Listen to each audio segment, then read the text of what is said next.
I was 72 years old when the past finally knocked on my door, not gently like memory usually does, but hard, so hard I thought the hinges of my heart would give way. It was a Tuesday afternoon, the kind that smells like boiled tea leaves and dust warmed by the sun. My hands were shaking as I folded laundry, my knees aching the way they do before rain, when the doorbell rang. I remember thinking how strange it was no one visits anymore without calling first. When I opened the door, there stood my best friend's son, Daniel, taller than I remembered, his face carrying something familiar that made my breath hitch for reasons I couldn't explain. "Mrs. Hale," he said softly, like he didn't want to frighten me. And just like that, a voice from the grave stirred inside me. My late husband's voice. The way Daniel's mouth moved, the shape of his jaw, the crease between his brows, it was like time folded in on itself and mocked me. I invited him in, because that's what polite women of my generation do, even when their insides are screaming.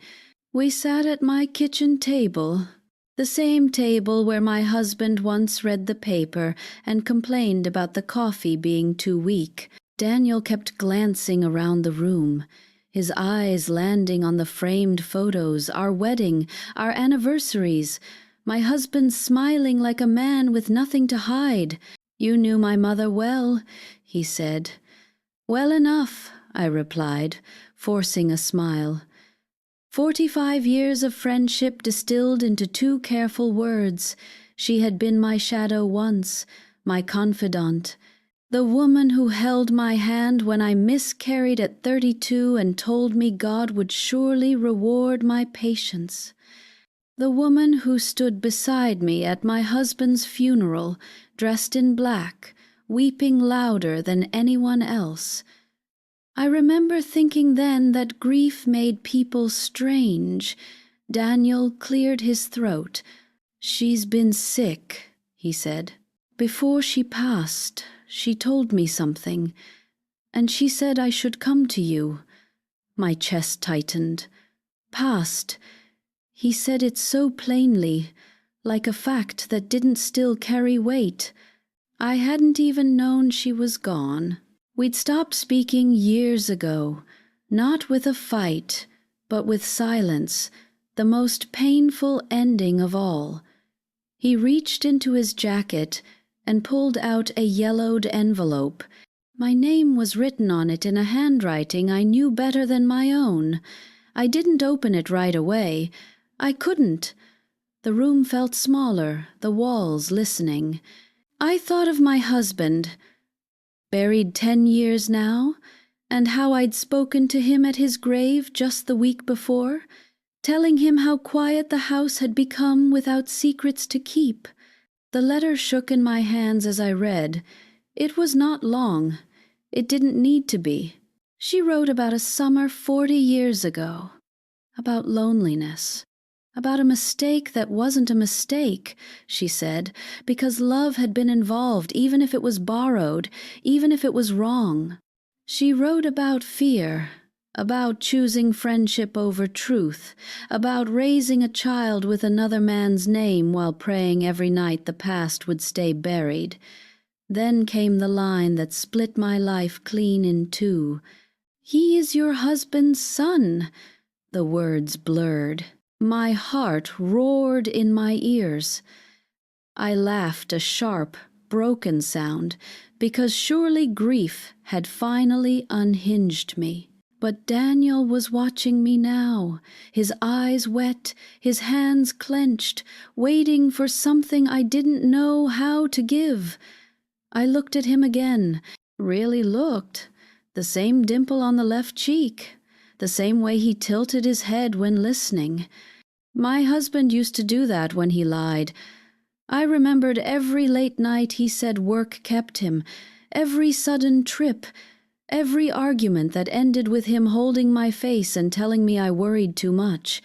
I had trusted him the way women of my time were taught to trust quietly, completely, and at our own expense. "I didn't know," Daniel said quickly, his voice cracking. "She swore she never told him. She said he deserved his life with you." I felt something cold settle in my bones. My whole marriage replayed itself in flashes: laughter, anger, tenderness, distance, now rearranging into a story I no longer recognized. My best friend, my husband, a child grown into a man sitting at my table, carrying the weight of their silence. "You have his eyes," I whispered before I could stop myself. Daniel nodded. "So they told me." I stood then, because sitting felt like surrender. I walked to the window and stared at the garden my husband once planted, the roses still blooming stubbornly every spring. I thought of how many times my best friend had stood beside me in this very kitchen, drinking tea, smiling at me with a secret tucked behind her teeth. Betrayal doesn't always arrive screaming. Sometimes it arrives decades late, polite, apologetic, carrying an envelope and a face that mirrors the man you loved. I didn't yet know that this was only the beginning, that the truth I'd been handed was incomplete, that the real twist, the one that would redefine loyalty, motherhood, and forgiveness, was still waiting, patient as age itself. But as Daniel sat quietly in my kitchen and the past finally breathed between us, I understood one thing with terrifying clarity. Everything I believed about my life was about to change. I didn't sleep that night. Old age brings many things: aching joints, thinning hair, patience, but it does not bring mercy when the mind decides to reopen old doors. Every tick of the clock sounded like accusation. Every shadow on the wall looked like my husband standing there, arms crossed, waiting for me to understand something I had missed all along. Daniel had left before sunset. I told him I needed time. That was the polite version. The truth was, I needed air, space. 72 years of breath felt suddenly insufficient. I lay in bed staring at the ceiling, remembering things I had long labeled as harmless quirks. The way my husband avoided my eyes when my best friend announced her pregnancy. How he insisted we buy an extra gift for the baby shower. How he volunteered to drive her to appointments when her husband was busy. I remembered defending him to myself, to others, because loyalty had been my armor. Now it felt like a blindfold. By morning, grief had hardened into something sharper. I made tea and sat at the same kitchen table, the letter unfolded beside my cup. I read it again, slower this time, letting every word bruise me properly. She wrote of guilt like a lifelong illness, of watching me love a man who had once whispered promises into her ear, of raising a boy who laughed exactly like his father and praying I would never notice. I wondered how many times she'd watched Daniel and seen my husband's reflection, how many times she'd sat across from me, nodding sympathetically as I spoke of my childlessness, knowing the cruel irony blooming between us. I had forgiven her silence once, years ago, when our friendship dissolved without explanation. I told myself people grow apart, that seasons change, but silence, I now understood, is often built on fear. Around noon, I drove to the cemetery. The road there was familiar, but my hands gripped the wheel like it might run away from me. I parked beside his grave and stood there for a long time without speaking. His name stared back at me, carved clean and confident, as if he hadn't left behind a mess of unanswered questions. So I finally said, my voice thin, "You had a son." The wind stirred the grass. No reply. He had always been good at that, letting me do the talking. I thought about anger. I tried to feel it properly, the way betrayal demands. But beneath it was something more complicated. Regret, yes, but also shame. Shame for not seeing, shame for believing love meant obedience. Shame for standing beside my best friend for decades, never once sensing the truth breathing between us. I realized then that the story I'd been given still had gaps. She claimed my husband never knew, but memory has a way of whispering its objections, the timing, the secrecy, the ease with which he moved between our lives. I drove home with a decision heavy in my chest. That evening, I called Daniel. He arrived just after dusk, cautious, like someone stepping into sacred ground. I told him to sit. I poured tea with steady hands that surprised me. "There's something I need to ask," I said, "and I need you to answer me honestly." He nodded. "Did your mother ever say whether he knew, truly knew?" Daniel hesitated. That pause, small, fragile, told me more than words ever could. She said. He swallowed. She said he suspected. That once, after I was born, he asked if the baby was his. She denied it. She said she begged him to let it go. My chest tightened. Suspected. Asked. That meant he carried doubt into our marriage like a hidden wound. That meant every time he looked at Daniel, at family gatherings, at birthdays and graduations, he was seeing his own blood walk around under another man's name. "And he did?" I asked. Daniel nodded. "He chose you." The words were meant to comfort. Instead, they cracked something open. Chose me, as if love were a decision made once, rather than a responsibility renewed daily. As if choosing me justified building a life on half-truths. I stood and walked to the cabinet where old albums were kept. I pulled one down and opened it on the table between us. Photos spilled out my husband, holding Daniel as a toddler, smiling too brightly.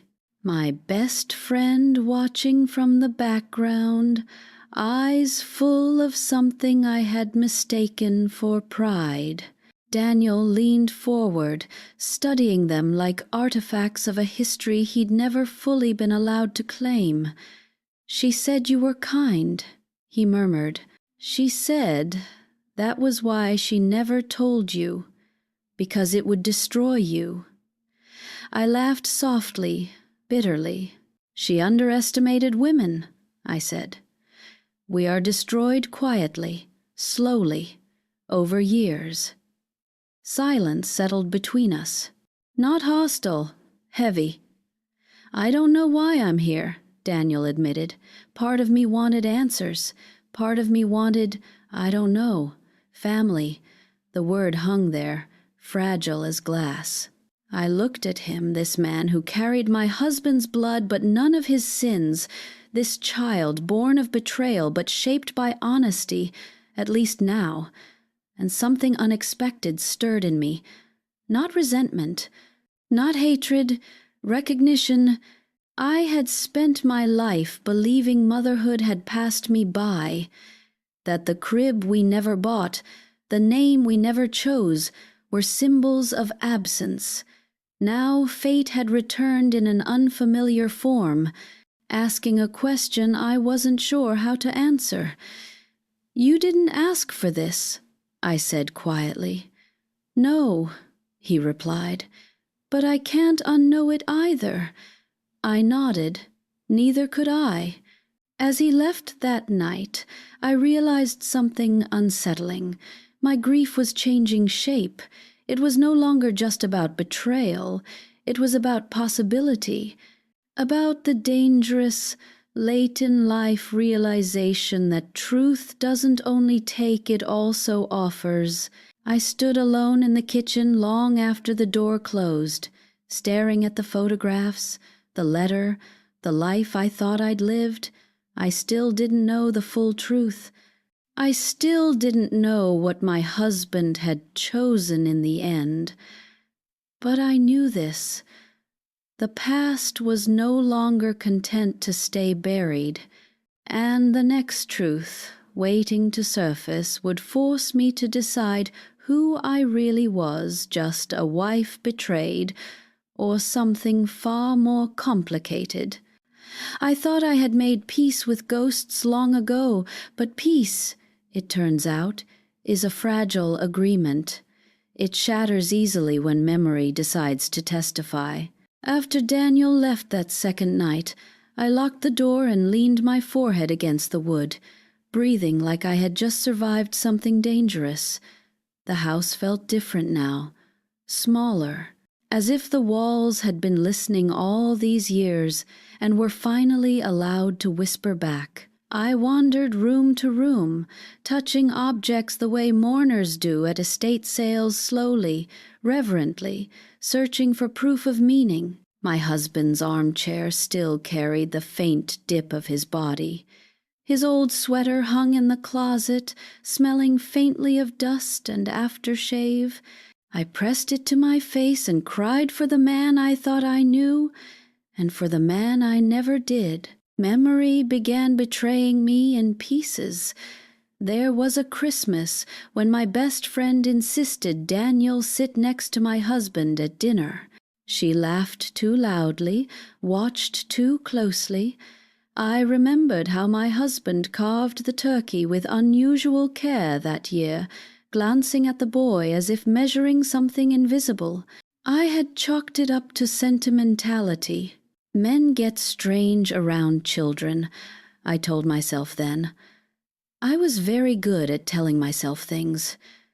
By morning, I had made another decision, the kind that comes not from courage, but from exhaustion. I would go through everything, every letter, every drawer, every silence left behind. In the back of the wardrobe, behind winter coats I no longer wore, I found a shoebox taped shut. My hands trembled as I opened it, because some part of me already knew what lived inside. Letters, dozens of them, my best friend's handwriting, my husband's name written the way she used to tease him about, too careful, too affectionate. They were not explicit. That was the cruel part. They spoke in the language of restraint and regret. We must be careful. This cannot happen again. She must never know. And then, years later, something that made my stomach turn. I see him in our son every day. Our son! The room spun. I sat on the bed, clutching the letter like a wound. So he had known. Worse, he had continued to let me live a lie while congratulating himself for choosing me. I wanted to scream at him, at her, at the young woman I once was, ironing his shirts, trusting his hands, believing marriage meant safety. Instead, I folded the letters carefully and put them back in the box. Some truths need to breathe before they can be confronted. That afternoon, I drove to my best friend's old house. Someone else lived there now, a young couple with a baby stroller on the porch. I didn't knock. I couldn't. I stood across the street, staring at the windows where secrets once bloomed, wondering how many times my husband had sat on that couch holding a child that was also his while I waited at home. I realized then that anger had finally arrived, Not loud, not violent, but steady, clarifying, the kind that burns away illusions. That evening, Daniel called me. "I found something," he said. His voice was unsteady. "After my mother died, I found documents, birth records, letters. My heart sank. You should come over." When he arrived, he laid everything out on the table, like evidence in a trial neither of us wanted to attend. A birth certificate listing another man as father, a letter written by my husband, never sent, addressed to Daniel. "I'm sorry," Daniel whispered. "I haven't opened it." I stared at the envelope, my husband's handwriting again. Familiar. Careful, cowardly. "You should read it," I said. But not alone. He opened it with shaking fingers. The letter was full of apologies. Not to me, to Daniel. It spoke of fear, of choosing the easier path, of loving from a distance because proximity would have exposed him. He wrote about watching Daniel grow, about pride he was never allowed to claim, about hoping someday forgiveness would find him anyway. At the end, one line stood out like a verdict. "She deserves the truth, but I do not deserve her forgiveness." I laughed then, not kindly, not gently. He was right about one thing. Daniel looked up at me, eyes shining. "I don't know what to do with this," he said. "Neither did he," I replied. Silence wrapped around us again. But this time, it wasn't suffocating. It was shared. "You know," Daniel said slowly, "I always felt like something was missing, like I belonged somewhere else but didn't know where." The words pierced me, because I knew that feeling intimately. I had carried it for decades without realizing its source. "You belong to the truth," I said. So did I. That night, after Daniel left, I stood in front of the mirror for a long time. I barely recognized the woman staring back. Older, yes, but stronger than the girl who had once mistaken silence for loyalty. I understood then that my story was no longer just about betrayal.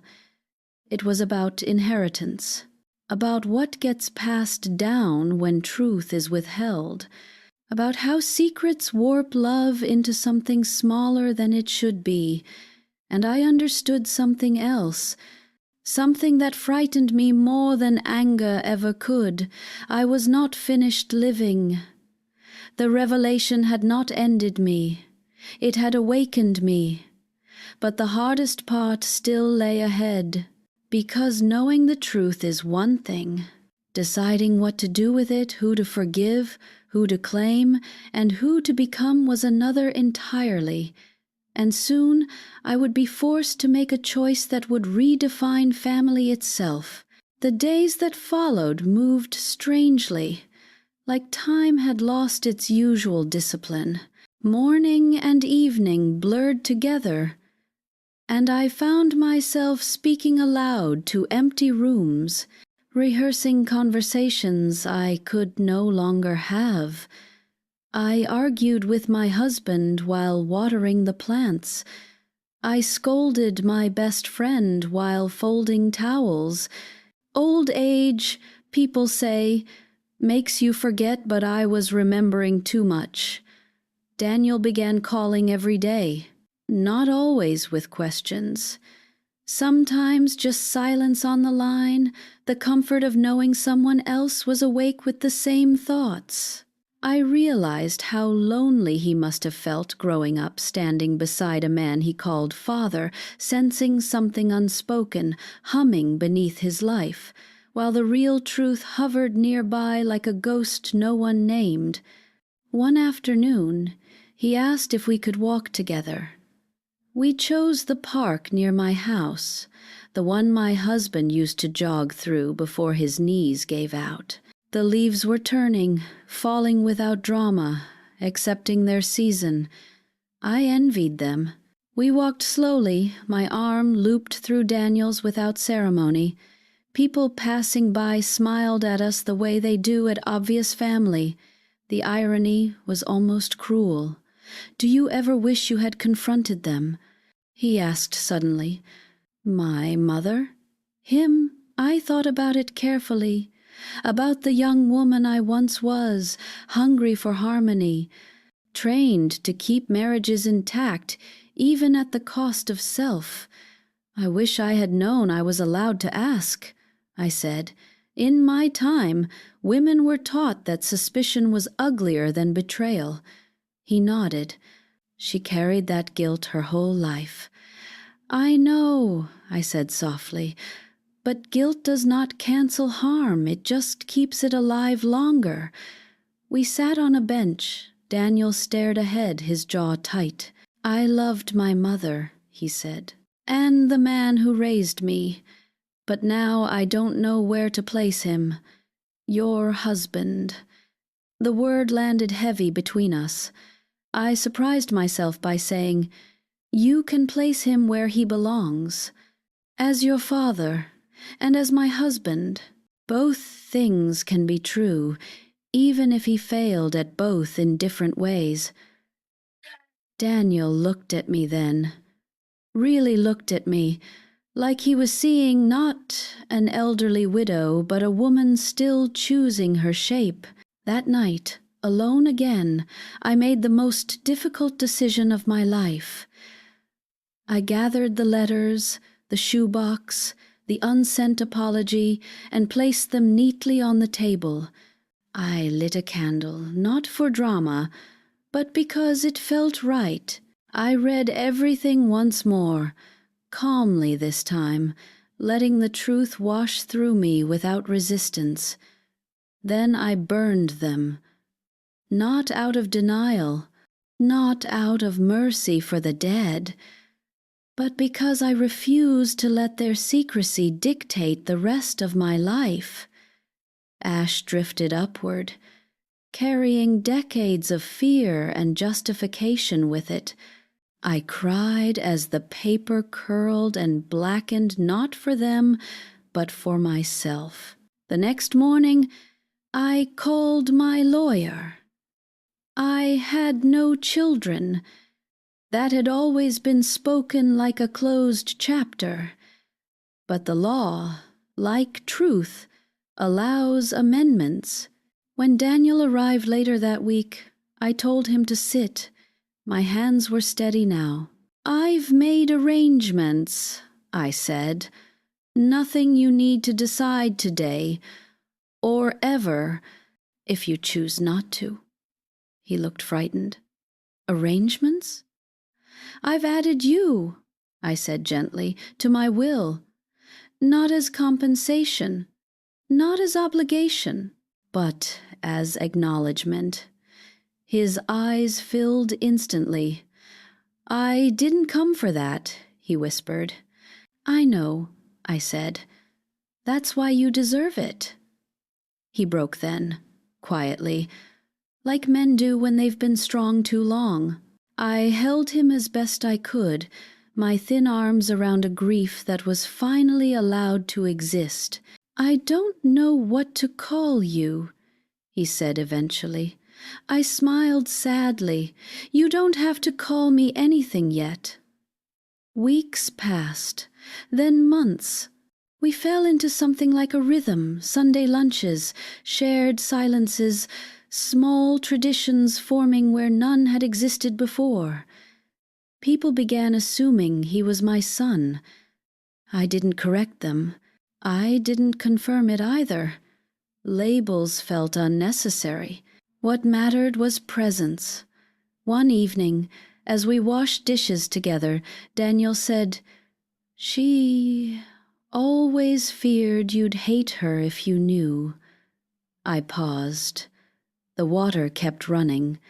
"Tell me something," I said. "Did she ever ask for forgiveness?" He shook his head. "No," she said. "Some truths are too late to be useful." I turned off the tap.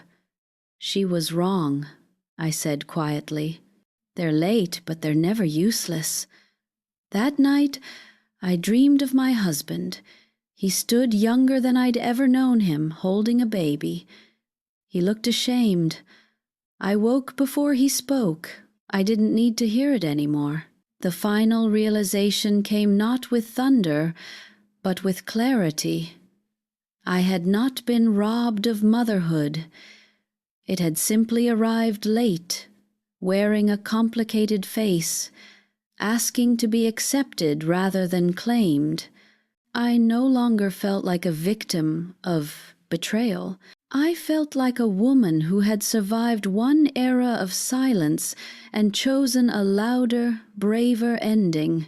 But the story was not over yet.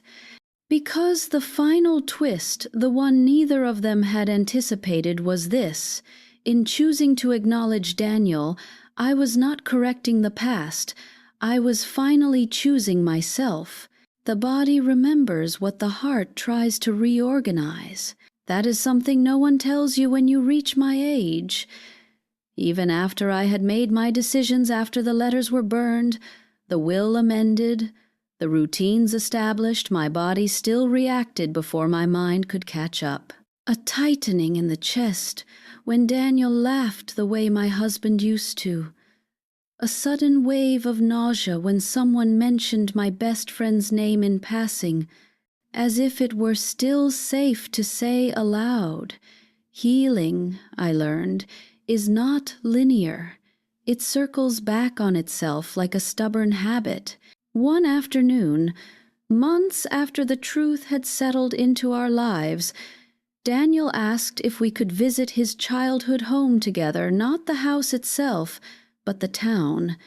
He said there were things he wanted to show me, things he had avoided his whole life without knowing why. I agreed, though my stomach twisted at the idea. That town held memories I hadn't realized I carried. It was where my best friend had moved after college, where she built a life just far enough from mine to feel separate, but close enough for weekly phone calls and holiday visits, close enough for secrets to travel unnoticed. The drive was quiet. Fields slid past the windows, yellowed and calm. Daniel's hands rested tensely on the steering wheel. "I used to think you disliked me," he said suddenly. The confession startled me. "Why would you think that?" He shrugged. "You were always kind, polite, but distant, like you were holding something back." I closed my eyes briefly. I was holding back a life I didn't know I was missing. He nodded, understanding more than I expected. We stopped at a small park near the river. Daniel led me to a bench overlooking the water. "My mother used to bring me here," he said. She said it helped her think. I imagined her sitting there, younger, watching a boy skip stones while carrying a truth too heavy to speak. I wondered how many times she had rehearsed telling me everything only to decide against it. "I want you to know something," Daniel said quietly. "I don't blame you for anything." The words hit me harder than any accusation could have. "I blame myself more than I should," I admitted, "for not seeing, for not asking." "You weren't allowed to," he said gently. "Not by the time you lived in, not by the people around you."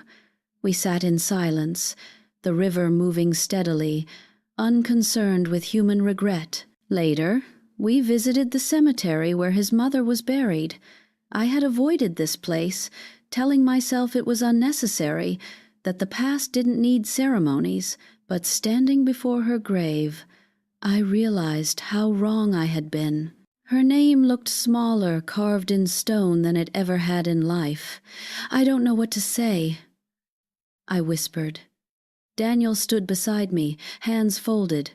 "You don't have to say anything to her," he said, "but maybe say something for yourself." So I did. I spoke of friendship, of betrayal, of love complicated by fear. I spoke of anger that had softened, and grief that had changed shape. I did not absolve her, but I did not condemn her either. I told the truth aloud for the first time and felt something in me loosen. When we returned home that evening, I slept deeply, dreamlessly. That alone felt like progress. As the months passed, my life settled into a strange, new clarity. People in my social circle began noticing Daniel's presence. Questions followed, polite, curious, invasive. I answered them carefully. "He's family," I would say. Some nodded. Some pressed further. I did not elaborate. Truth does not require full disclosure to everyone who asks. One afternoon, my sister visited. She had always been perceptive, sharp in ways I wasn't. "You seem different," she said over tea. "Lighter." I considered lying. Old habits die hard. Instead, I told her everything. She listened without interruption. When I finished, she reached across the table and squeezed my hand. "I always thought something was off," she said. "Not with you." "With him," I laughed softly. So did I. "I just trained myself not to believe it. She studied me.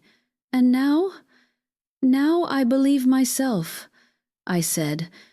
Daniel and I continued building something unnamed but solid.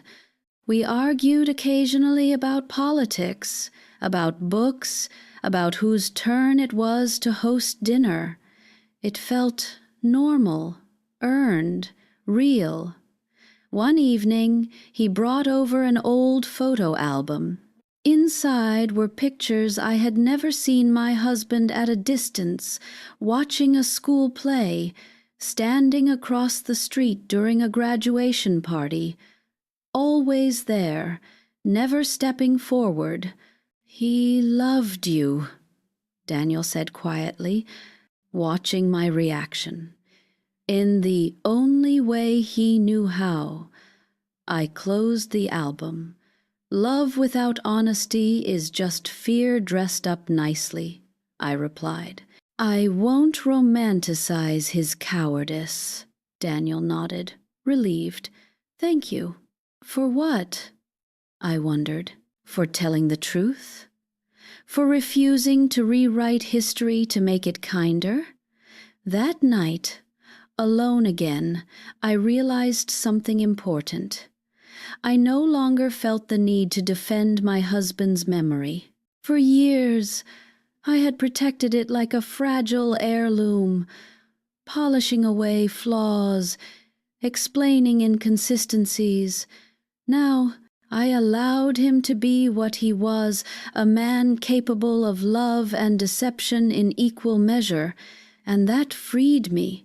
I began volunteering at the local library, reading to children. I joined a walking group. I laughed more than I had in years. People commented on my energy, my sharpness, as if I had reversed time. But it wasn't time I had reclaimed. It was truth. Still, something lingered, an unanswered question pressing gently but persistently against my thoughts.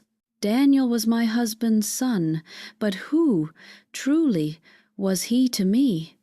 The answer, I sensed, would come soon, and when it did, it would close the final chapter not with pain, but with something dangerously close to peace. I used to believe endings were loud, that they arrived with arguments or tears or slammed doors, But the true ending of my story came quietly, the way age teaches you most things do, without ceremony, without witnesses, and without asking for permission. It happened on an ordinary morning. Daniel called to tell me he'd been offered a job in another state. Not far enough to disappear, he assured me quickly, but far enough to matter. His voice carried that careful tone people use when they're afraid of hurting someone they love, but don't yet know how to name. "I haven't decided," he said. "I wanted to talk to you first." I sat at the kitchen table, the same table where truth had first cracked open my life, and stared at the steam rising from my tea. "You don't need my approval," I said. "I know," he replied, "but I want it." That was when it finally settled, not as shock, not as fear, but as certainty. "You should go," I said gently. "Your life shouldn't be shaped by secrets that came before you were born. Not mine. Not theirs." There was silence on the line. Then softly, "I was hoping you'd say that. After we hung up, I cried, but not the way I used to. There was no bitterness in it, no sense of loss, just the ache that comes with loving something enough to let it move freely." A week later, Daniel came over for dinner. We cooked together, moving around the kitchen like people who had always done this. He packed a box of his childhood photos to take with him, but left one behind a picture of my husband holding him as a baby, standing just slightly out of frame. "I think this belongs here," he said. I nodded. "So do I." When he stood to leave, he hesitated at the door. "I still don't know what to call you," he said again, almost shyly. I smiled, a real one this time. "You don't need a word," I said. "Just don't disappear." "I won't," he promised, and I believed him. After he left, I walked through my house slowly. It no longer felt haunted. The silence wasn't heavy, it was clean. I stopped at the mirror in the hallway and studied my reflection. I looked older than the woman who had opened the door to him months ago, but I also looked clearer, like someone who had finally stepped into her own outline. I thought of my best friend then, of the girl she once was, of the woman she became. I no longer hated her. Hate requires energy I no longer wished to give, but I did not forgive her either, not fully. Forgiveness, I learned, is not owed just because someone is gone. What I gave her instead was understanding and boundaries.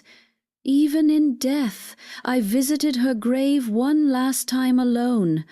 I didn't speak much, just placed my hand against the stone and whispered, "We both survived the same lie. I just lived longer with it." Then I left. The final twist, the one no one expects when stories like mine are told, is that there was no revenge, no dramatic confrontation, no inheritance battle, no public reckoning. The truth didn't explode my life. It rebuilt it. In the months that followed, Daniel settled into his new job. We spoke often, sometimes about nothing, sometimes about everything. He sent me photos of his apartment. I sent him recipes. On my birthday, he mailed me a book with an inscription that made me sit down to read it twice. "Thank you for choosing honesty over comfort," it said. "It changed both of our lives." I framed it.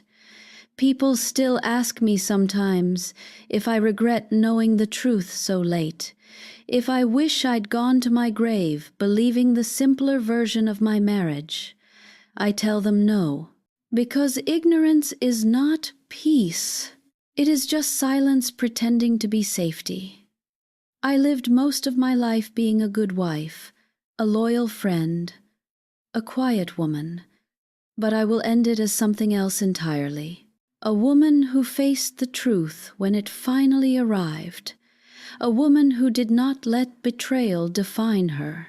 A woman who learned that family is not always born honestly, but it can be chosen honestly.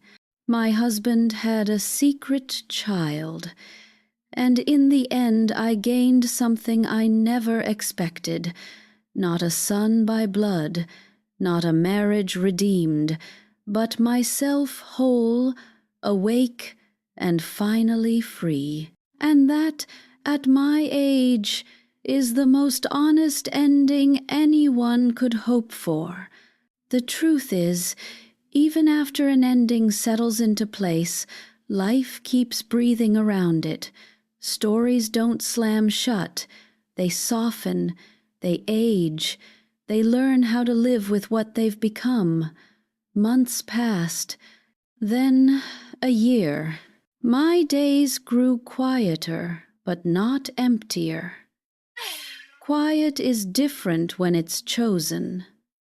I began waking earlier, watching dawn stretch itself across the walls of my bedroom. I liked the way morning light revealed dust instead of hiding it. It felt honest. I made my tea slowly now, no longer rushing toward obligations that didn't belong to me. I spoke my husband's name less often, not because it hurt, but because it no longer needed defending. Daniel visited in the spring. He stood at my door again, just like the first time, but this time there was no envelope in his hand, no fear in his posture. Just a smile, uneasy, hopeful, real. "I wasn't sure if I should knock," he said. I laughed. "You always knock." Inside we moved easily, like people who had already survived the worst version of each other's presence. He told me about his job, about a woman he'd started seeing, about the strange relief of living a life that no longer felt borrowed. "She knows," he said carefully, "about everything." I nodded. And she didn't flinch, he said. She said family histories are usually messier than people admit. That made me smile. The world had changed, or maybe people had finally learned to tell the truth sooner. He stayed for lunch. We ate soup I'd made from memory, not a recipe. He noticed the small changes, the new curtains, the missing photographs, the way the house felt lighter, as if it had learned to exhale. "You're different," he said again, echoing my sister's words from long ago. "I am," I replied. I stopped living in apology. After he left, I sat alone and thought about legacy. Not money, not property, but emotional inheritance, the things we pass on without realizing it. Fear, silence, courage, honesty. I wondered what I had passed on to Daniel without meaning to. Perhaps the lesson that truth can arrive late and still matter. That love does not have to be perfect to be sincere. That women do not expire when their usefulness to others fades. I began writing then, not for anyone else, just for myself. I wrote letters I never sent, conversations I never had. I wrote to the young woman I once was, telling her she wasn't foolish, just unprepared. I wrote to my best friend, acknowledging her fear without excusing her choices. I wrote to my husband, not with rage, but with finality. I told him I no longer needed answers. That was the moment I knew I was free. One evening, as I sat by the window watching neighbors walk their dogs, a strange peace settled over me. Not happiness, the word felt too small, but steadiness. I realized I was no longer waiting for something to happen. No confession, no closure, no apology from the dead. Life had already given me what I needed. Sometimes people think the shocking twist in stories like mine is the betrayal itself, the secret child, the lie uncovered too late. But they're wrong. The real twist is this. I did not collapse under the truth. I expanded. I became a woman who could hold contradiction without breaking, who could love without illusion, who could look at her life honestly and still say, "It was mine." If someone were to ask me now who Daniel is to me, I would not stumble. He is proof that truth does not destroy everything it touches. He is proof that love can be reshaped without being erased. He is proof that even at the edge of life, something new can begin. And if someone were to ask me who I am now, at the end of this long, complicated road, I would answer without hesitation, I am not just a widow, not just a betrayed wife, not just an old woman with a story. I am a woman who lived through silence and chose honesty at the very end. And that choice, quiet, deliberate, unremarkable to the outside world, was the bravest thing I ever did. The house is quiet tonight. The past is finally still, and for the first time in my life, I am not afraid of what I know. That is how my story continues. Not with shock, not with sorrow, but with truth, carried gently into whatever days remain. I thought the story had finished itself, the way a candle knows when to go out, but endings, I learned, are more like doors. You close gently only to realize there is still a room behind you, asking to be lived in. The call came on a rainy afternoon, the kind that makes the house smell like old wood and patience. Daniel's voice was careful again, but steadier than it had ever been. "She's pregnant," he said. I sat down slowly, one hand on the table as if the floor might tilt. Rain stitched lines down the window, steady and forgiving. "That's wonderful," I said, and meant it so deeply it startled me. He laughed, nervous, joyful, disbelieving. "We're terrified," he admitted, "but happy." After we hung up, I sat very still. I placed my palms flat on the table and breathed. Something old and tender loosened inside me. I had spent so many years thinking motherhood was a door closed forever, a hallway I was never allowed to enter, and here it was again, not asking for blood or names or explanations, just offering presence. Daniel visited a few weeks later. He brought a small ultrasound photo, folded carefully, as if it might bruise. "I didn't know if it was too much," he said. "I took it gently, studying the blurred miracle of it." "Nothing true is ever too much," I replied. He watched me closely. "She asked what you'd like to be called." The question hung between us, soft and brave. I considered it. Titles carry history, expectations, weight. I had lived long enough under names that never quite fit. "Tell her this," I said. "Tell her I don't need a title. I'll be who I am to the child, consistent, honest. There." He smiled, relieved. "I think she'll like that." That night, alone again, I stood in the spare room, the one that had always been just storage and dust. I imagined a crib there once, decades ago, a life that never happened. The ache rose and passed, As it now did, grief had learned how to move through me without staying. I cleared the room slowly, not to prepare, just to make space. Weeks turned into months. I felt time differently now, not as something chasing me, but as something walking beside me.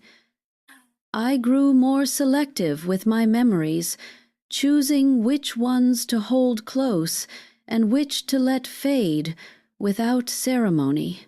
One afternoon, I received a package in the mail.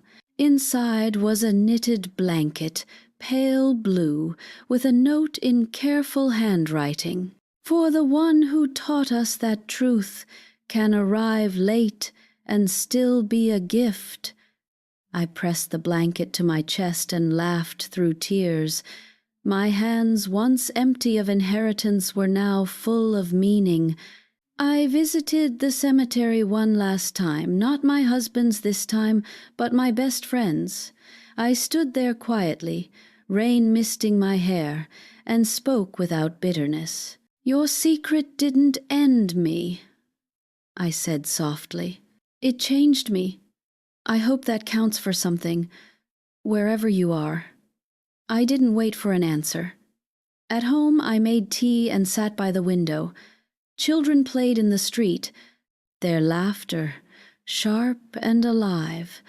I realized then that my life had become something I never expected unfinished in the best way.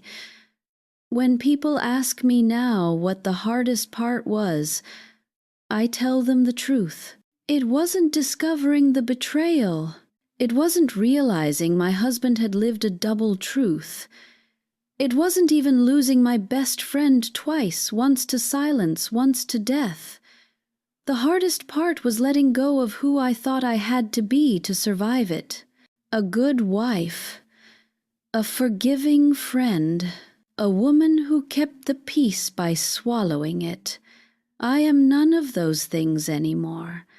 I am a woman who learned late, but completely, that honesty is not cruel and silence is not kind, that love does not excuse cowardice, that family can grow sideways, unexpectedly, beautifully. My story does not end with betrayal. It ends with lineage redefined, with a child who will grow up knowing where they come from without being burdened by it, with a man who no longer has to split himself in half to belong, with an old woman who finally stands fully inside her own life. The house is quiet again tonight, but it is the kind of quiet that hums, that holds possibility. I set the kettle on. I sit down. I wait not for answers, but for whatever comes next. And for the first time, I trust myself enough to meet it honestly. I didn't expect joy to feel so quiet. Not the kind that bursts through doors or demands witnesses, but the kind that settles into your bones and stays warm even when the room is cold. That was the joy that came next, after all the revelations, after all the decisions, after I had already told myself the story was complete. Daniel's child was born on a clear morning in early autumn. He called me from the hospital, his voice unsteady, almost reverent. "She's here," he said. "She's perfect." I closed my eyes and felt something ancient and new pass through me at the same time. Not ownership, not longing, just connection. When they asked if I wanted to come, I hesitated only a moment. Old habits whispered that I might be intruding, that I should stay in my place. I recognized the voice immediately and ignored it. The hospital smelled like antiseptic and beginnings. Daniel's partner lay exhausted and glowing in a way only women who have crossed that threshold ever do. When she handed me the baby, I felt the weight of history pause in my arms. The child opened her eyes briefly, unfocused, unimpressed by the gravity adults assign to moments like this. Her tiny fingers curled around mine with instinctive confidence, no thunder, no revelation, just life continuing. I didn't cry. I didn't need to. Tears had belonged to earlier chapters. "She has your calm," Daniel said quietly. I smiled. "She has her own life," I replied. "That's the greatest gift." In the weeks that followed, I visited when invited, never hovering, never assuming. I learned that love, when it is honest, doesn't rush forward, it waits to be welcomed. At home, I began sorting through my belongings, not in preparation for death, but for clarity. I donated clothes I'd kept out of guilt, threw away objects tied only to obligation. I kept what mattered: books with margins full of my handwriting, photographs that no longer lied, a few letters that told the truth even when it hurt. I found myself speaking aloud less often now. The conversations inside me had grown quieter, more resolved. One afternoon, while walking back from the market, I passed a woman arguing with her husband on the sidewalk. The old me would have looked away, embarrassed by public discomfort. Instead, I watched for a moment, not out of judgment but recognition. I wondered how many lives were still built on silence, how many truths were aging behind closed doors, waiting for courage or catastrophe. That was when I understood something important. My story wasn't extraordinary because of the betrayal. It was extraordinary because I lived long enough to outgrow the lie. Age had given me something youth never could distance: perspective. The audacity to choose peace without permission. On my 73rd birthday, Daniel came by with the baby. He didn't call ahead, he didn't need to. "She smiled today," he said proudly. "Already?" I teased. "At me," he insisted. "Not gas." I laughed, holding her carefully, feeling the steady rise and fall of her chest. I thought of the generations before her, of secrets passed like heirlooms, of women who survived by staying quiet, of men who mistook fear for love. That chain stopped here. Not because of confrontation, not because of punishment, but because someone finally chose honesty over comfort. Later that evening, after they left, I sat at my desk and wrote one final letter. Not to the dead, not to the past, to myself. I wrote about the woman I had been: dutiful, trusting, afraid of disruption. I thanked her for surviving in the only way she knew how. Then I told her she could rest now. I sealed the letter and placed it in a drawer, not to be read again, but to be known. As night fell, I turned off the lights and stood by the window. The street was quiet. Somewhere nearby, a baby cried, then settled. I felt no fear of the future, no hunger for more answers, just readiness. If this was the final chapter, it was enough. If there were more pages, I would meet them as I am now. Not as a woman defined by betrayal, not as a widow clinging to memory, but as someone who learned late, but fully, that truth does not arrive to punish us. It arrives to give us our lives back. And I intend to live whatever remains of mine honestly, gently, and without apology.